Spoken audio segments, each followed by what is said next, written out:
하나님의 말씀 히브리서 11장 7절 말씀입니다. 다 같이 함께 말씀을 받들어 읽겠습니다. 믿음으로 노아는 아직 보이지 않는 일에 견고하심을 받아 경외함으로 방주를 준비하여 그 집을 구원하였으니 이로 말미암아 세상을 정죄하고 믿음을 따르는 의의 상속자가 되었느니라. 아멘. 우리 계속해서 믿음에 대해서 나눕니다. 믿음은 실체가 없을 때, 그리고 모든 것이 드러나지 않을 때, 보이지 않을 때 믿음이 필요합니다. 다 보이고 누구나 다 알면 그냥 믿음이 필요한 것이 아니고 또 그게 믿음도 아닙니다. 믿음이 우리에게 날마다 숙제입니다. 요한일서 5장 4절 말씀에 보면 무릇 하나님께로부터 난 자마다 세상을 이기느니라. 세상을 이기는 승리는 이것이니 우리의 믿음이니라. 이기는 것도 믿음으로 이길 수 있어요. 믿음이 없으면 결코 이길 수 없습니다. 실력으로 이기는 것도 아니고 우리의 힘으로 이기는 게 아닙니다. 믿음으로 승리할 수가 있습니다. 유다서 1장 20절 말씀입니다. 사랑하는 자들아, 너희는 너희의 지극히 거룩한 믿음 위에 자신을 세우며 성령으로 기도하며. 너희의 지극히 거룩한 믿음 위에 자신을 세우며, 이렇게 말해요.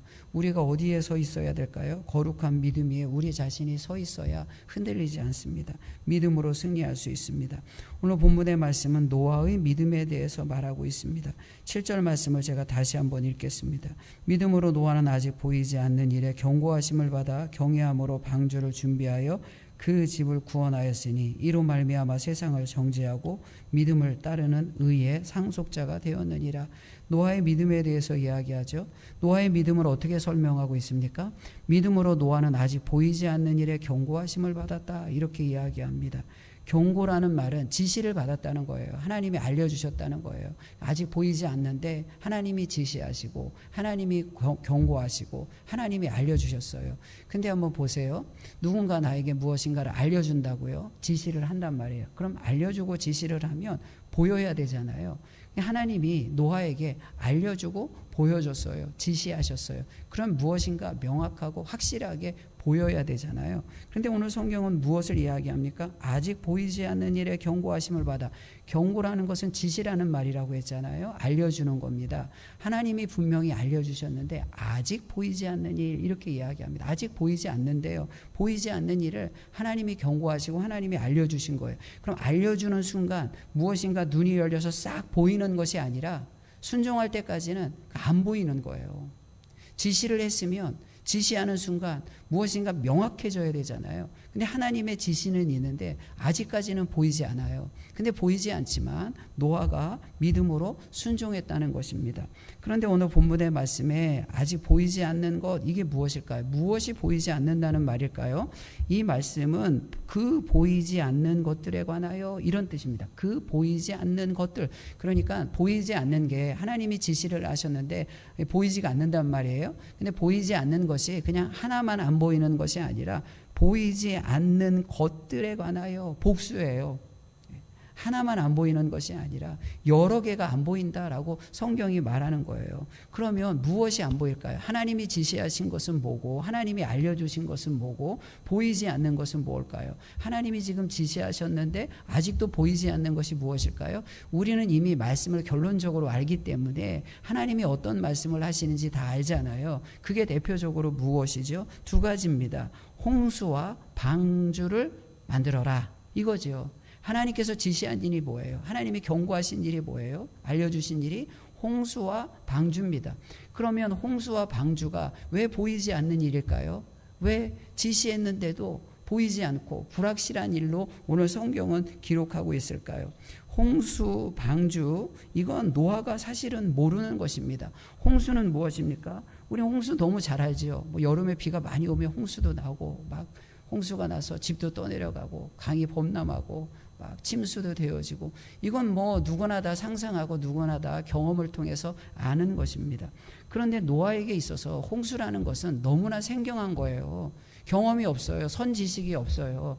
무엇인가 우리가 상상할 때에는 이제까지의 경험과 선지식을 통해서 보이지 않는 것, 보지 못한 것을 상상하게 돼 있거든요.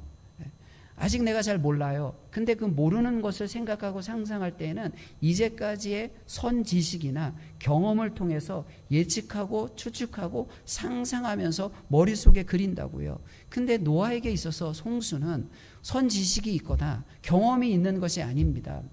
창조 과학자들에 의하면 노아 홍수 이전에는 하늘에서 비가 내리거나 범람하거나 홍수가 지는 일이 없었다고 해요. 이제 하늘의 궁창에 이제 수증기들이 이렇게 있어서요. 굉장히 아주 사람 살기에 굉장히 최적의 자연 환경을 이뤘다고 합니다. 그래서 이 대기에서 지구를 뚫고 들어오는 이런 나쁜 그런 뭐 자외선이라든지 이런 것들이 다 차단되어지고 아열대 기후로 온도는 항상 27도로 유지되어져서 바람이나 다른 이런 것들이 불지 않고 사람이 살기에 최적의 환경과 장소가 이 노아 홍수 이전의 상태다라고 이 창조 과학자들이 이야기를 해요. 그래서 성경을 보면 노아 홍수 이후와 노아 홍수 이전에 사람들의 수명이 급격히 달라지는 것을 봐요. 6장 말씀에 노아 홍수가 나오는데 5장 말씀에서는 막 300년, 400년, 600년, 700년, 뭐 900년 이렇게 사람들이 살잖아요. 근데 말씀 6장 말씀에 보면 하나님께서 이들의 생명이 120년이 되어진다 이렇게 말하고요. 그 후에 사람들의 수명이 급격히 떨어지는 것을 보게 됩니다. 그러니까 노아 홍수 이전에 이제 비가 엄청 많이 내리거나 하늘에서 비가 막 내린다거나 홍수가 짖는다거나 이런 것은 사람들이 누구도 경험해보지 못했어요. 선지식이 있거나 경험이 있는 것이 아닙니다. 근데 하나님께서 홍수에 대해서 이야기합니다. 비가 많이 올 거고 홍수가 지는데 그게 보통 홍수가 아니라 어마어마한 거잖아요. 그 홍수에 대해서 이야기하는데 우리가 지금 여름철에 장마도 지고 태풍도 오고 비도 많이 와요. 이런 것들을 경험한 우리는 홍수라는 개념이 있어서 홍수가 지면 이렇게 물이 많을 거야. 엄청나게 많을 거야. 이미 성경을 통해서 노아 홍수도 아니까 하나님이 물로 심판하면 이 사람의 상상과 초월을 이 생각을 뛰어넘어서 엄청난 물이 있을 수도 있어. 이런 상상이 예상이 가능하단 말이에요. 근데 노아는 그게 불가능한 거예요.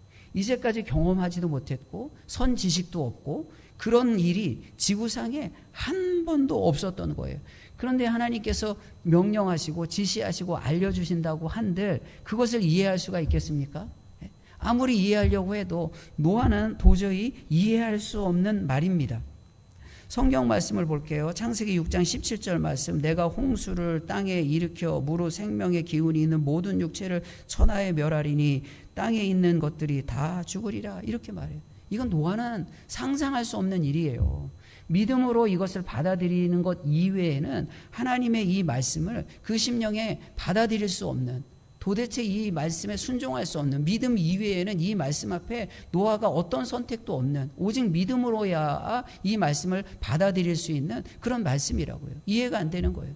홍수라는 말은 창세기 6장 17절 말씀에 홍수라는 것은 다 노아의 홍수만 이야기하는 단어예요. 노아의 홍수만. 그러니까 아주 특별한 그런 홍수가 있었던 거죠. 이게 모르는 거예요. 노아가. 경험도 없었어요. 두 번째는 무엇일까요? 방주를 만들라고 이야기합니다. 창세기 6장 14절에서 15절 말씀입니다. 너는 고페로 나무로 너를 위하여 방주를 만들되 그 안에 칸들을 막고 역청으로 그 안팎에 칠하라. 내가 만든 방주는 이러하니 그 길이는 300규빗, 너비는 50규빗, 높이는 30규빗이라.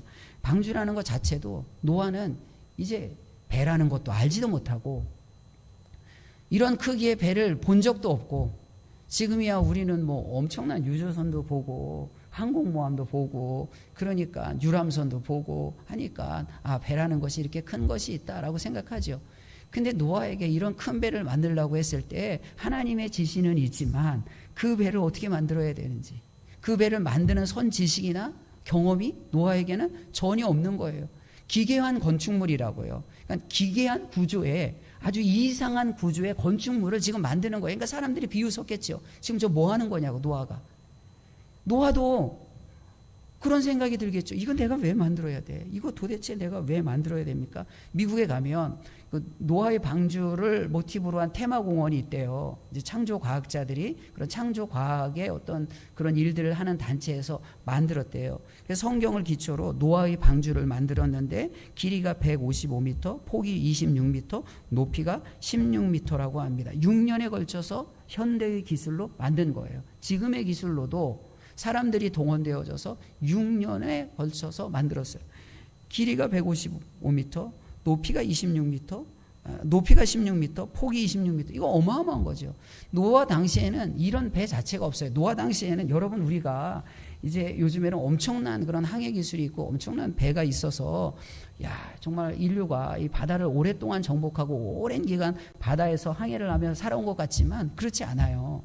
이 1415년 포르투갈에서 이 아프리카 이제 지브롤터 해협을 지나서 아프리카를 침략하고 거기에 이제 기지를 만들어요. 이때가 이제 대항해 시대가 열리는 시작점이라고 역사적으로 생각을 해요. 1415년이에요. 그리고 1492년은 콜럼버스에 의해서 신대륙이 발견되잖아요.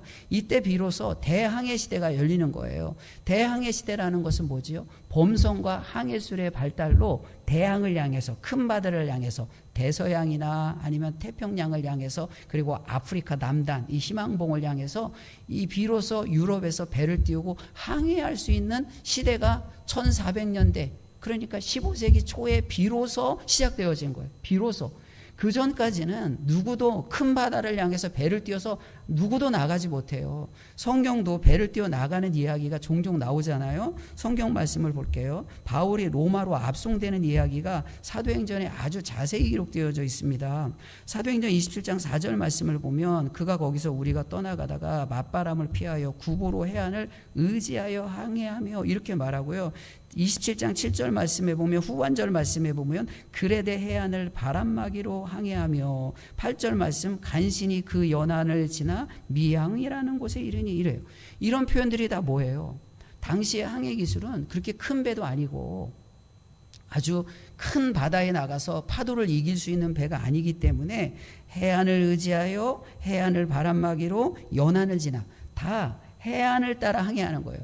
이 아시아에서 로마까지 항해하기 위해서는 연안, 해안을 따라 이렇게 항해를 해요. 지중해를 지날 때 지중해를 가로지르는 것이 아니라 가로질러서 유럽, 로마를 향하는 것이 아니라 해안을 따라 항해를 하는 거예요. 해안을 따라. 그래서 이 기착지가 있어요. 중간중간에 그 지중해 오늘 여기 제가 읽어드린 말씀에도 그레데 이런 말, 이거 크레타 섬, 구브로는 사이프러스 섬, 이런 지금의 섬이거든요. 아주 그 경로가 굉장히 자세하게 나왔어요. 다 해안을 따라 섬을 거쳐가면서 이 아시아에서 로마까지 항해를 하는 거예요. 성경 말씀을 한번 볼게요. 사도행전 27장 9절 말씀인데 여러 날이 걸려 금식하는 절기가 이미 지났으므로 항해하기가 위태한지라 바울이 그들을 권하여 금식하는 절기가 지나서 항해하기가 위태하대요. 여기서 말하는 금식하는 절기는 대속제일을 말하는 거예요. 대속제일은 지금의 태양력으로 9월과 10월 달 사이에 끼어 있어요. 이제 태양력으로 따지면 이 이스라엘 절기로는 대속제일은 7월 15일이잖아요. 7월 10일에서 7월 15일 대속제일이고 나팔절이 있는 거잖아요. 7월 1일서부터 시작되어지는 절기죠. 그런데 태양력으로 따지면 이 9월 달서부터 10월 사이에 끼어져 있어요. 근데 대속제일이니까 그래서 여러 날이 걸려 금식하는 절기가 이미 지났으므로 항해하기가 위태한지라. 이미 이 대속제일이 이제 지났어요. 상당히 많이 지났어요. 상당히 많아서 많이 지나서 항해하기가 위태했다라는 말은 겨울이 다가온다는 얘기예요. 겨울이 다가오기 때문에 항해하기가 참 어렵다는 거예요. 성경 말씀 볼게요. 사도행전 27장 12절 말씀입니다. 그 항구가 겨울을 지나기에 불편함으로 거기서 떠나 아무쪼록 베닉스에 가서 겨울을 지내자 하는 자가 더 많으니 베닉스는 그레데 항구라 한쪽은 서남을 한쪽은 서북을 향하였더라.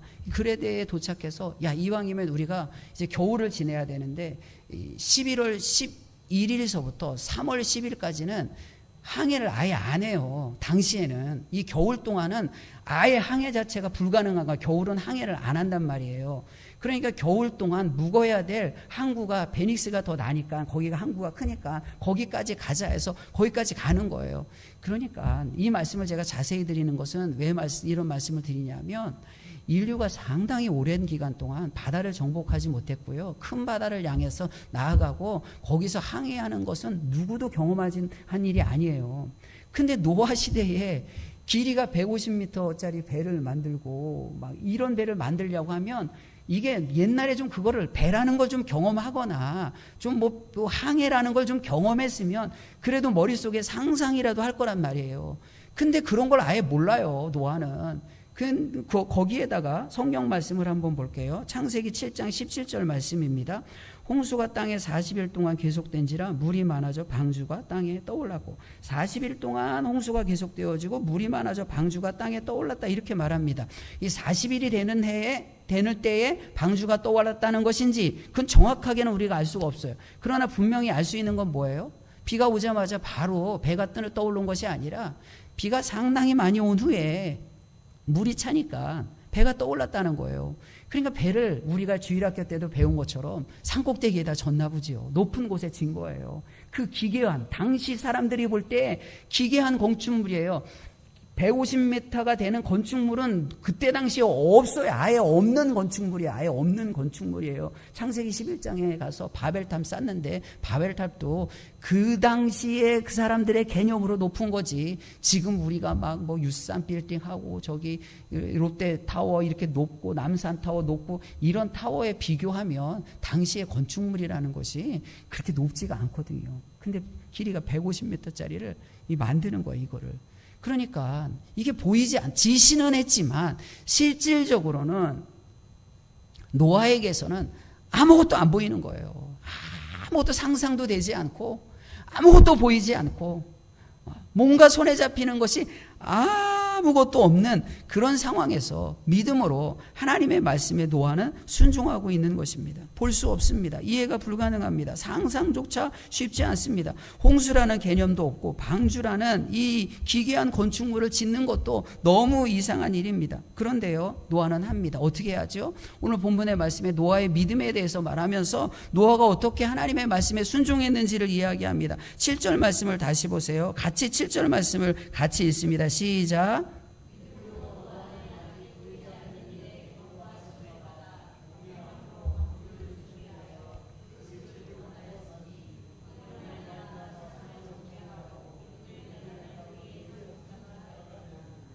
경고하심을 받아 경외함으로 방주를 준비, 이렇게 이야기합니다. 방주를 준비했다는 말도 성경에 굉장히 독특해요.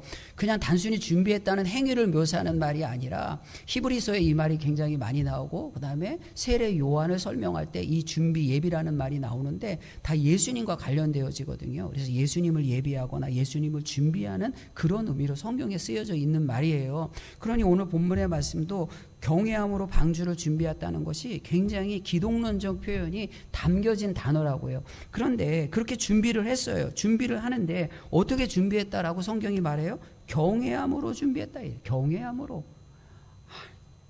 기괴한 건축물을 하고, 홍수라는 거에 대한 것은 상상조차 할 수 없거든요. 물이 도대체 얼마나 찬다는 거야? 비를 경험을 해봤어요? 비라는 걸 알기나 하겠어요? 그 잘 모르거든요. 비가 내리고 땅이 막 샘이 솟는 거 이런 거 모르거든요. 그런데 모르는 일에 노아가 순종하는데 경외함으로 순종하는 거예요. 경외함으로 순종하는 거예요.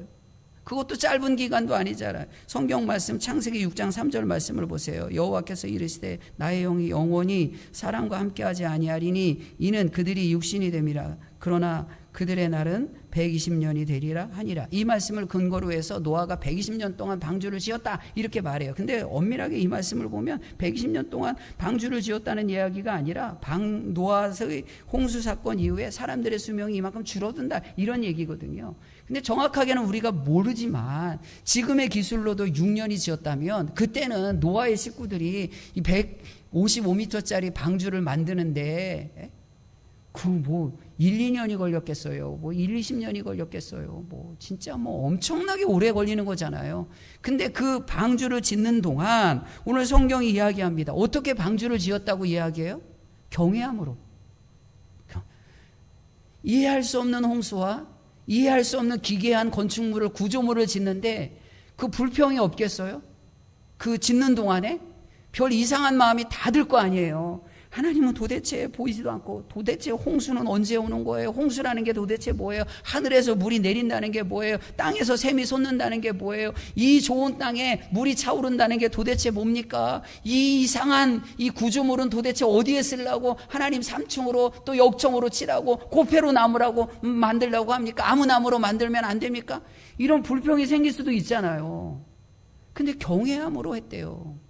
경외함이라는 말의 의미가 뭐지요? 이게 경외함이란 말이 경건하다라는 말입니다. 경건하다. 그러니까 배를 짓는데 경건한 거예요. 경건한 마음으로 배를 짓는 거예요. 한결같은 마음으로 배를 짓는 거예요. 사실 방주가 의미하는 게 뭐예요? 신약의 의미에 있어서 방주는 어떤 의미가 있어요? 방주는 교회를 의미하는 거잖아요. 우리가 교회를 섬기는데 사실 경건함으로 교회가 세워지고 하나님의 몸된 교회가 세워지기 위해서 노아의 심정으로, 노아가 경외함으로 방주를 짓는 것처럼 그런 경건한 마음으로 교회를 섬겨야 되잖아요. 근데 우리 그렇지 않잖아요. 근데 노아의 믿음은 경건하게 방주를 그 수십 년, 거의 뭐 120년 될 것 같아요. 정확하게 성경은 명확하게 그 연수를 이야기하지 않지만 한결같은 마음으로 경건하게 하는 거예요. 경건하기가 쉽지 않거든요. 불평이 쉽게 10년 가운데 찾아오거든요. 우리의 마음이 그렇게 연약하거든요. 제가 언젠가도 말씀드렸던 것 같은데 오래전에 단기 선교를 갔어요. 단기 선교를 가는데 한 달 동안 넘게 아주 이 무더운 나라, 지금 대한민국의 날씨 같아요. 그래서 이 너무 응달에 들어가 있어도 덥고 땀이 삐질삐질 나고 이 더위를 어떻게 처리를 할 수가 없는 거예요. 지금 우리나라야 에어컨도 있고 막 그러는데 선풍기 그냥 바닥에는 먼지가 엄청나고 막 그냥 열악한 곳에서 선풍기 틀어놓고 막 어떻게 나무 그늘에 가도 어떻게 할 수가 없는 거예요. 근데 막 그냥 얼굴은 새카맣지, 살은 쪽쪽 빠지지. 그렇게 이제 한 달 정도를 이제 지내는데 그 단기 선교를 하다가 좀 쉬는 시간이 있어서 물놀이를 갔어요. 이 폭포가 있는데 폭포 밑에 이 정도의 어떤 넓은 깊지 않은 물들이 있더라고요. 근데 이 물이 굉장히 그 더러운 물은 아닌데 탁해요. 물이 탁해요. 거기서 막 노는데 어떤 자매가 이제 이 물안경을 쓰고 물놀이를 하다가 이 물안경을 거기에 땅에 떨어뜨려서 잊어버린 거예요. 물속에 떨어뜨려서. 그러니까 저는 이쪽에서 막 물놀이하고 막 재밌게 있는데 저 멀리서 물안경 잊어버렸다고 막 그거 찾아야 된다고. 이 도수 있는 물안경이래요. 도수 있는, 그냥 물안경이 아니라 도수 있는 물안경이기 때문에 그걸 찾아야 된다고 막 그러더라고요. 근데 제가 막 마음에 불평이 생겼어요. 막 그냥 아니 이렇게 탁한 물에서 물속이 보이지도 않는데 뭔가 보여야 이게 물안경을 찾는 거 아니겠어요? 근데 보이지도 않는 곳에서 어떻게 이 물안경을 찾겠습니까? 하나님. 이제 제가 속으로 불평이 막 나는 거예요. 아이 그냥 놀기는 하지 뭘 찾어. 우리 다 모여서 찾읍시다 하면서 막 그러는 거예요. 근데 제 마음에 불평이 생겨서 아이 그냥 놀기는 하지 이거 뭐 찾어.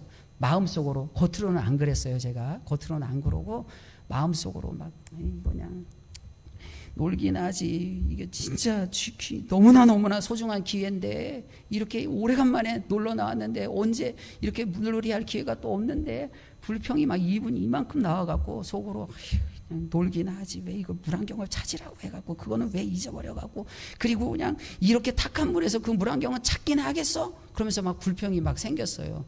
그러면서 제가 저도 모르게 그런 기도가 나왔어요. 마음속에. 하나님, 이 물안경이 저 자매한테 꼭 필요한 거면 제가 찾게 해주세요. 이렇게 기도를 했어요. 왜 기도가 그렇게 나왔는지 모르겠어요. 그냥 제가 찾게 해주세요 하면서 그냥 왜 그냥 그런 기도가 나왔는지 모르지만 마음속에 그런 기도가 생기더라고요. 그리고 나서 건성으로 제가 찾기는 싫으니까 저쪽에서 잊어버렸다고 막 찾거든요. 근데 저는 이만큼 떨어져 있어갖고 그냥 건성으로 발로, 그것도 물에 이렇게 들어가갖고 막 찾는 것도 아니고 발로 2번 이렇게 쓱쓱쓱 이렇게 했어요, 제가. 근데 제 발에 그게 딱 걸리더라고요. 그래서 제가 회개했어요. 불평한 것. 하나님, 죄송해요. 제가 잘못했어요. 제가 정말 잘못했어요. 제가 이 말씀을 왜 드리냐. 불평이 우리 안에 그렇게 쉽게, 너무 쉽게 찾아오는 거예요. 내가 즐길 수 있는 그 권리, 물놀이, 그 물놀이가 도대체 뭐라고.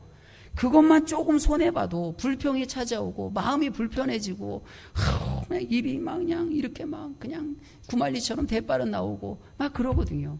근데 오늘 노아의 믿음에 대해서 설명할 때 경외함이라는 말을 하니까, 사실 경외함이라는 말은 오늘 본문의 말씀에 유일하게 한 번 나오는데, 이게 형용사로서 쓰여질 때는 다 성경에 거의 대부분 경건한 이런 말로 쓰이거든요. 그러니까 노아를 지을 때, 노아가 방주를 지을 때 경건한 마음으로 짓는 거예요.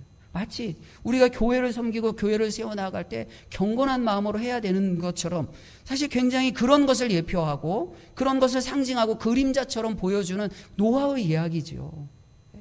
우리가 그런 믿음으로 가는 거죠. 교회의 일을 할 때에 사실 안 보여. 하나님의 지시는 있어도 보이지 않거든요. 명확하지 않거든요. 예측과 실측이 가능하지 않을 때가 너무 많아요. 교회 일이라는 것은.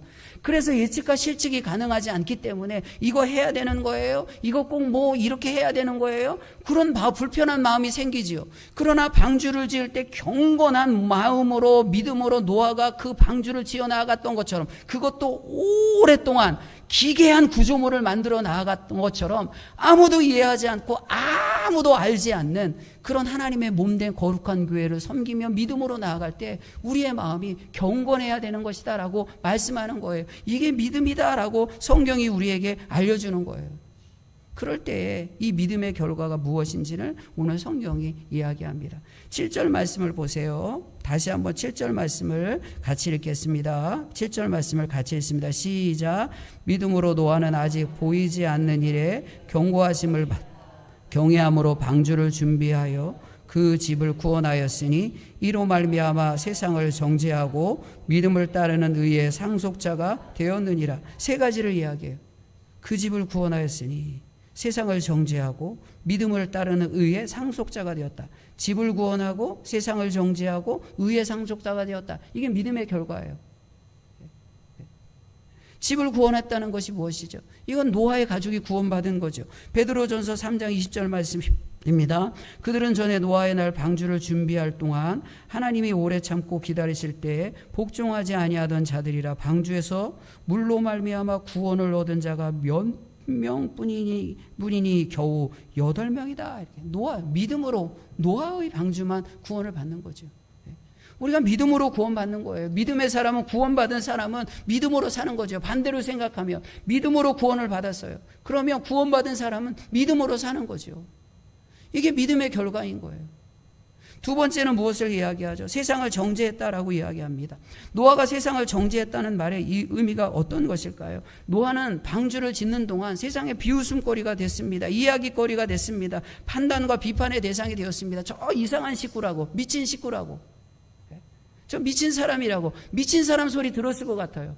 아니, 작은 배를 만드는 것도 아니고, 배라는 개념 자체가 희미하고, 이런 함선, 엄청난 배, 이런 것 자체의 개념 자체가 희미한 시대에 길이가 150m짜리 배를, 그것도 특정한 나무, 고페르 나무로 역청 고페르치를 해서 3층으로 위에 창을 내고 만든다고 생각을 해보세요. 저 뭐 하는 거예요, 저 사람들? 다 노아를 판단하고 노아를 정죄했을 거예요. 근데 결과적으로 시간이 지나고 하나님의 때가 되어졌을 때 노아가 옳았다는 것이 판명이 됩니다. 오늘 본문의 말씀에 세상을 정죄했다는 것은 그렇게 노아가 비판과 다른 사람들의 이야기거리, 조롱거리의 대상이 되어졌지만 시간이 지나면 결국 세상은 정죄를 받고 노아는 그 방주 안에서 하나님의 은혜를 얻는다는 이야기입니다. 교회도 마찬가지예요. 세상 사람들이 교회 이상하다고 이야기하죠. 아니, 가서 돈이 생겨요, 뭐 떡이 생겨요. 교회를 위해서 열심히, 세상의 어떤 조직을 위해서 일하면 그 조직을 위해서 일할 때 뭔가 대가가 명확하고 분명하잖아요. 결과가 명확하고 분명하잖아요. 근데 교회는 뭐예요? 우리가 지금 노아처럼 믿음으로 방주를 짓는 거예요. 교회를 섬기는 게 이 심판의 때를 예비하며 준비하면서 방주를 지어 나가거든요. 짧은 기간도 아니고요. 시간이 끝이 보이지도 않고요. 누구도 모르는 거예요. 지시는 있어요. 성경은 말씀합니다. 심판의 때에서 이야기합니다. 그런데 그 지시하심을 들었지만 누구도 우리가 모르는 거예요. 그래서 우리는 믿음으로 방주를 지어 나가는 거죠. 세상 사람들이 교회 뭐 하는 거야? 의외로 교회에 대해서 모르거든요. 세상 사람들이. 비웃기도 하고 그런다고요. 그러나 오늘 성경이 이야기하는 것처럼 세상을 정죄했습니다 말하는 것처럼 반드시 마지막 때에 판명이 납니다. 우리가 옳았다는 것이 판명이 나고 세상은 하나님의 심판에서 다 피할 수 없다는 것이 반드시 드러나는 거예요. 그것을 말하는 거예요. 오늘 성경 말씀은 우리가 그것을 믿고 경건하게 방주를 짓는 노아처럼 믿음으로 하나님의 몸된 교회를 섬기며 나아가는 거예요. 세 번째는 무엇일까요? 의의 상속자가 되었다라고 이야기합니다. 창세기 6장 9절 말씀입니다. 이것이 노아의 조건이라 노아는 의인이요 당대의 완전한 자라 그가 하나님과 동행하였으며. 이게 믿음이죠. 그리고 창세기 7장 1절 말씀해 보면 여호와께서 노아에게 이르시되 너와 내 온 집은 방주로 들어가라. 이 세대에서 내가 내 앞에 의로움을 내가 보았음이라. 이렇게 말합니다. 의로움을 본 거예요. 그래서 의로운 자가 방주 안에 들어가는 거예요. 이 의로움을 상속받은 거예요. 의로움을 하나님께서 노아에게 주신 것이 우리가 믿음으로 살아갈 때 그렇게 의로운 자가 되어지는 거예요. 이 세 가지를 노아가 받았다고 해요. 근데 그 세 가지를 받은 믿음의 노아의 믿음에 대해서 이야기할 때 노아의 믿음이 뭐예요? 지시가 있어요. 하나님이 알려줬어요. 근데 안 보여요. 홍수도 모르고 배도 몰라. 방주는 더 이상해. 홍수라는 개념 자체는 없는 거예요. 근데 경외함으로 경건하게 그 오랜 시간을 하나님 앞에 드리며 마치 우리가 교회를 섬기는 믿음으로 교회를 섬기는 것처럼 그는 방주를 만들어가고 있습니다. 다시 한번 히브리서 11장 7절 말씀을 곰곰이 묵상하며 같이 한번 읽어볼까요? 히브리서 11장 7절 오늘 본문의 말씀입니다. 같이 읽습니다. 믿음으로 노아는 아직 보이지 않는 일에 경고하심을 받아 경외함으로 방주를 준비하여 그 집을 구원하였으니 이로 말미암아 세상을 정죄하고 믿음을 따르는 의의 상속자가 되었느니라. 말씀을 정리하겠습니다. 보이지 않습니다. 홍수도 방주도 보이지 않습니다. 말씀은 있는데 개념조차 없고요. 상상조차 불가능합니다. 본 적이 있어야 상상하고 선지식이 있어야 이제까지의 경험과 선지식을 근거로 그렇게 희미하게나마 상상이라도 해보지요. 근데 홍수라는 것, 방주라는 것 상상도 불가능합니다. 그러나 불가능한 상상이 불가능하지만 아무것도 보이지 않지만 노아는 믿음으로 순종합니다. 경외함으로 방주를 지었다고 이야기합니다. 경건한 마음으로 짓는 것입니다. 경건한 마음이 곧 의로운 것이고 하나님 앞에 믿음으로 서는 것입니다. 방주를 졌던 노아의 심정이 교회를 섬기는 우리의 마음이 되어져야 되지요. 교회는 무엇으로 섬길 수 있을까요? 교회라는 방주를 어떻게 우리가 견고히 굳건히 세워나갈 수 있을까요? 우리의 실력으로 아닙니다. 우리의 노력으로도 안 됩니다. 오직 믿음으로 되는 것입니다. 믿음으로 하나님만 바라봐야 가능한 거지요. 나의 실력은 알아주지 않으면 속상한 것이고요. 나의 노력도 드러나지 않으면 마음이 불편한 것입니다. 그러나 믿음은 오직 하나님만 보게 합니다. 믿음의 사람은 하나님만 바라보는 것입니다. 사람이 비웃을지라도 저 기괴한 구조물을 짓는다고 이야기할지라도 심판의 때를 예비하고 믿음으로 바라보며 잠잠히 경건하게 방주를 지어가는 거예요. 교회를 위해서 섬기고 교회를 위해서 노력하고 교회를 위해서 애쓰는 것입니다. 보이지 않을 때 더 많습니다. 들리지 않을 때 더 많습니다. 때로는 이해가 안 되고 상상조차 되지 않을 때가 많습니다. 그러나 노아가 방주를 짓듯 우리도 믿음으로 주님을 바라본다면 하나님의 몸된 교회를 지어나가는 우리의 수고가 결국 헛되지 않는다는 것을 알 것입니다. 노아가 경건함으로 방주를 지었듯 하나님의 몸된 교회 지상의 방주, 또 다른 의미의 이 방주인 교회를 위해서 우리가 믿음으로 섬기고 믿음으로 함께 나아가는 노아의 가족의 또 다른 노아의 영적 가족이 되어져서 하나님의 나라를 대망하며 함께 달려나가기를 축복하고 축원합니다. 하나님 참 감사합니다. 이 혼란하고 어려운 세대 가운데 노아를 부르시사 방주를 짓게 하신 것처럼 정말 우리가 부족하고 연약하고 자랑할 것도 없고 내세울 것도 없는데 우리를 불러주시사 하나님의 몸된 교회, 이 방주와 같은 교회, 하나님의 방주를 짓는 일에, 교회를 세우는 일에, 교회를 섬기는 일에 우리를 불러주시니 감사합니다. 하나님 불러주신 것도 주님의 은혜인데 이 몸된 교회를 섬기며 방주를 세워나갈 때 노아와 같은 믿음으로 나아갈 수 있도록 인도하여 주시옵소서. 보이지 않아도 상상이 되지 않아도 이해가 되지 않아도 경외함으로 방주를 지었던 노아처럼 경건함으로 주님의 몸된 교회를 섬기며 주의 일을 감당할 수 있도록 주여 도와주시옵소서. 감사합니다. 믿음으로 승리하게 하심을 믿습니다. 예수님의 이름으로 기도하옵나이다. 아멘.